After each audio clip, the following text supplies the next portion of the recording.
మిగుల భయపడిపోయాడు ఫెలిక్స్. ఎందుకు మిగులు భయపడ్డాడంటే ఆ 3 పాయింట్స్ ఖచ్చితంగా అతని హృదయాన్ని బలంగా తాకాయి.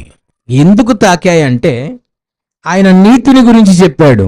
ఖచ్చితంగా ఫెలిక్స్లో ఏమి లేదు, నీతి లేదు.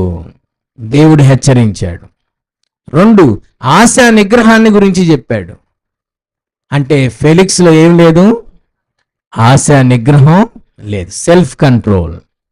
3వది దేవుని విమర్శను గురించి చెప్పాడు, రాబో విమర్శ,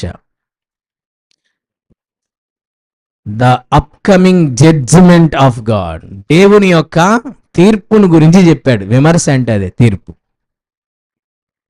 ఎప్పుడైతే దేవుని తీర్పును గురించి చెప్పాడో ఫెలిక్సా రేపు